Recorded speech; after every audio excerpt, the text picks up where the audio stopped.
Chapter 11b of Yuddhanantara Parva talks on the dharma of a king. Yudhishthira asked Bhishma, "What are the principal duties of the subjects?"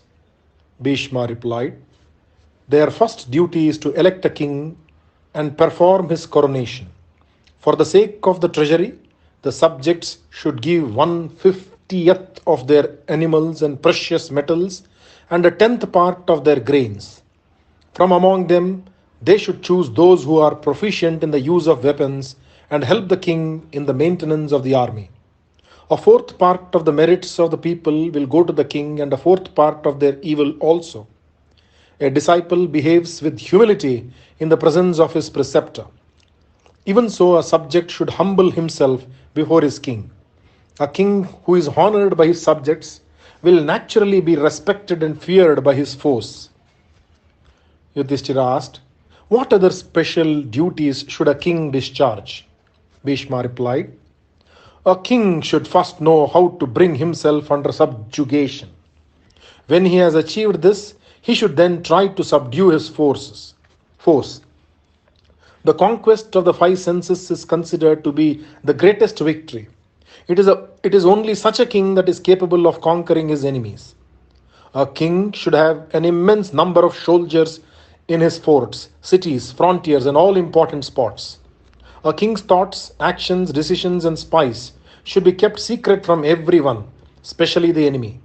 His spies should look like imbeciles, or they should seem as though they are blind and deaf. They should be capable and they should be wise. The king should ascertain that before employing them. They should be hardy, able to bear privations like cold, heat, and hunger. The king should set spies on his counselors, on his friends, and even on his sons. His spies should be strangers to each other. The moment a king realizes that his foe is stronger, he should strive to make peace. If he is sure of his strength, he should collect a large army and march against the person who has no allies and friends or who is engaged in war against another.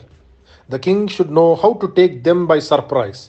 He should not hesitate to afflict the kingdom of the enemy with weapons, fire, and poison. The king should take a sixth of the income of his subjects. This is for the maintenance of the army, for their protection. A king's subjects are his children, but he should guard against compassion while punishing them for their wrong behavior. Honest men who are absolutely trustworthy should be appointed to administer justice. The state has her strong foundation only upon the proper administration of justice.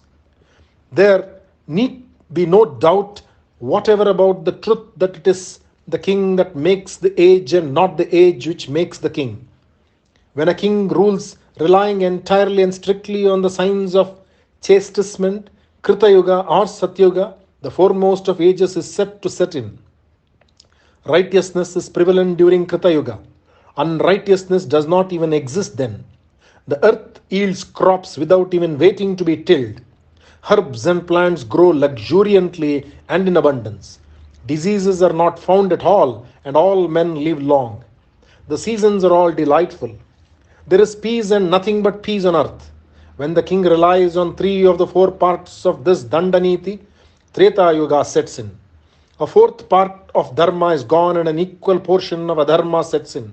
The earth does yield crops, but she waits for the tillage. The herbs and plants need to be nurtured. The yield is not spontaneous. When the king follows the Dandaniti only by half, the age that sets in is Dwapara. Righteousness is diminished by half, and the void is filled up by unrighteousness. The earth, even when tilled, yields only half her crop. When the king ignores the edict of Brahma and begins to oppress his people, the age is Kali. Unrighteousness becomes rampant and nothing of righteousness is seen. The world becomes the home of anarchy. Diseases appear and men die prematurely. The clouds do not rain in season and the crops fail. The king is the cause of the yugas. Yudhishthira asked, "Of whose wealth is the king said to be the lord?" Bhishma replied, The Vedas have declared that the wealth of all persons belong to the king, with the exception of the Brahmins. The king's duty is to support all the Brahmins.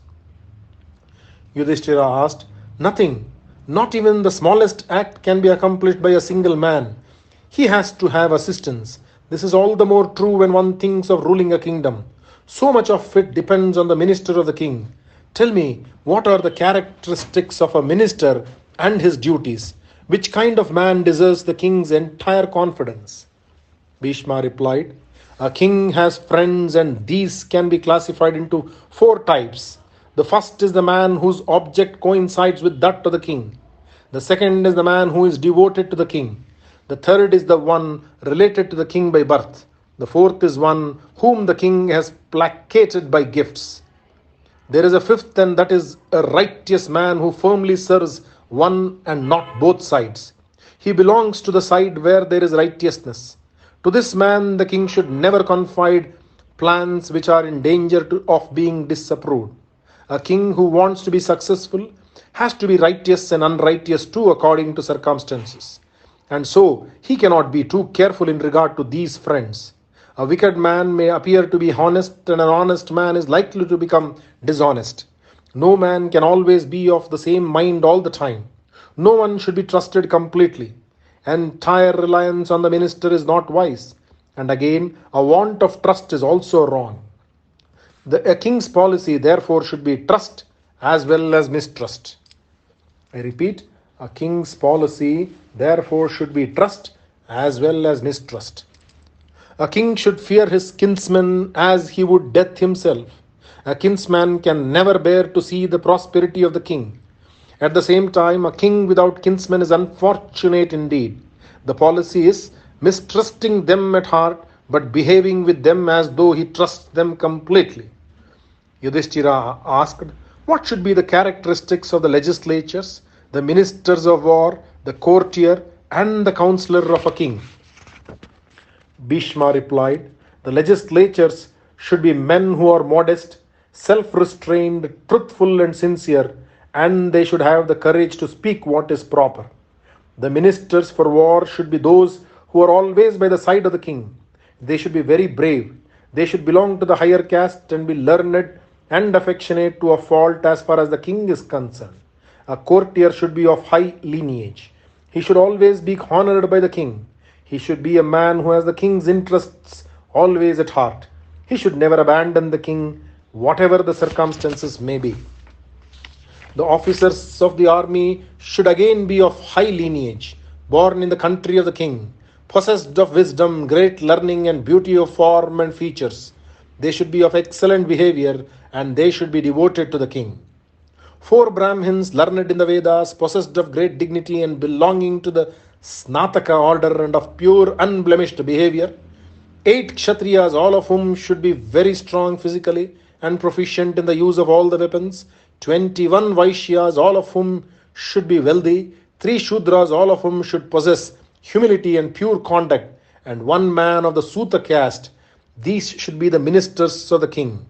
Every one of them should be 50 or more years old. Punishment should be given to the offenders according to the immensity of the offense. The wealthy should be fined and their property should be confiscated, while loss of liberty should be the punishment for the poor offender. Wicked conduct should be punished by inflicting corporal punishment. The king should levy taxes, but they should never be so high as to hurt the subjects. He should know how to milk his kingdom. He should be like a bee gathering honey from the flowers. He should be a leech which draws blood mildly without the victim being conscious of it. He should behave like a tigress with her cubs while handling his subjects. She catches them with her teeth and yet never hurts them. Yudhishthira asked, how should a king behave? Bhishma replied, righteousness is the watchword of a king. Nothing is greater than that in this world. A righteous king can easily conquer that entire world. His counselors should all be pure in heart and pure in mind. Malice should have no place in the heart of a king. His senses should be perfectly under control. He should use his intelligence and he will then be glorious. swelling in greatness like the ocean fed with the waters of 1,000 rivers. Yudhishthira asked, the path of duty is very long. It has 100 branches. Tell me, what are the duties that have to be practiced? Bhishma replied, the worship of mother, father, and preceptor. These are the most important duties. Attending to this duty fits a king to acquire great fame and the heavens. These three should be worshipped and their commands should be obeyed implicitly. They are like the three fires that have to be worshipped daily.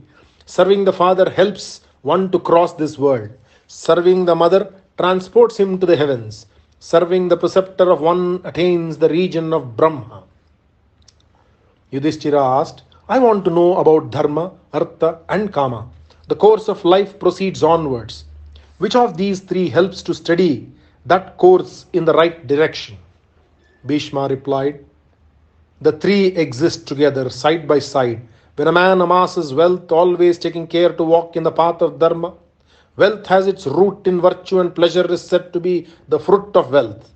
All of these again are firmly planted in will. Objects exist in this world for the gratification of the senses, and will is concerned with these objects. The sum total of the three depends on these. Entire abstraction from all objects of pleasure is called emancipation. Virtue is desirable for the protection of the body, and wealth for acquiring virtue. Pleasure is, after all, only for gratifying the senses. All three, however, have one quality in common: passion. The pursuit of these three for the sake of themselves, with a desire to enjoy their fruits, makes the rewards remote. However, if the pursuit is spurred by a desire for knowledge, the knowledge of self, when they become the means for an end which is noble, the realization of self, then the reward is immense. Virtue is to be acquired for the purification of the soul. Wealth should be acquired so that it may be spent without any desire for the fruits. Pleasure is to be pursued just for supporting the body and not for gratifying it. Hence it is said that all three of them have their roots in will. Dharma, Artha, and Kama are not ends in themselves, but are just means to an end, and that end is moksha. These three should be abandoned when one has freed oneself by ascetic penance. Emancipation is the only goal of a man. Yudhishthira asked, intelligence, they say, is superior to everything else. Intelligence which helps one to plan the future and provide for it, which can meet with any kind of emergency. Tell me about intelligence, particularly when a king has a difficult task to perform, as for instance when he is assailed by many foes. How will intelligence help him to protect himself? Bhishma replied, I will tell you about the duties of a king when in distress. A foe then becomes a friend, and a friend will most probably turn out to be a foe.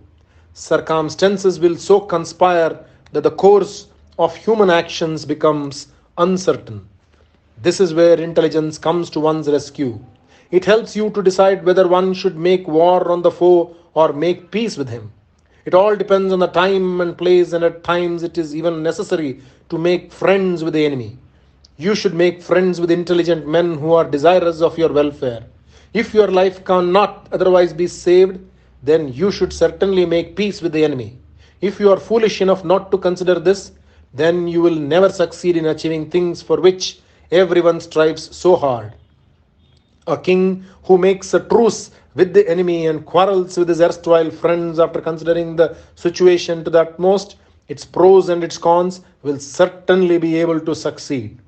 Friends should be examined to the utmost before accepting them as friends. Foes should be well studied and their strength and weakness known. Friends appear as foes, and foes assume the guise of friends. When friendly compacts are undertaken, it is not possible to be sure if the feelings of the other are really friendly, or if it is just selfishness which prompts him to accept the pact. The words friend and foe are, after all, relative terms. A man considers another to be his friend so long as he is assured that his interests are safe, so long as he is sure that it is profitable for him to do so. If he is sure that this state of things will continue, as long as the other man is alive, he allows the friendships to continue for life. Self-interest is the most powerful factor in the life of everyone. The entire world is pivoted round only this one factor, and it ever revolves around it. No one is dear to anyone unless there is some gain involved. No affection is evident unless there is a motive of self interest. One man is popular because he is very liberal minded, another because he speaks sweetly, and a third because he is very religious. Generally, it is the rule rather than the exception that a man is dear because of the purpose he serves, nothing more. The friendship terminates as soon as the reason for friendship dies. An intelligent man should know when to make peace with the foe. Remember, when two persons who were once enemies become friends, it is obvious that each is only biding his time when he can get the better of the other. The wiser of the two will necessarily succeed. The policy is that while you are afraid of the other man, you should appear as though you are not. You should appear as though you trust him implicitly, and all the time you should be mistrusting him. When the time demands it, you should make peace with your foe, and at the earliest opportunity, you must wage war. This rule should apply even for a friend. Shri Krishna Arpanamastu.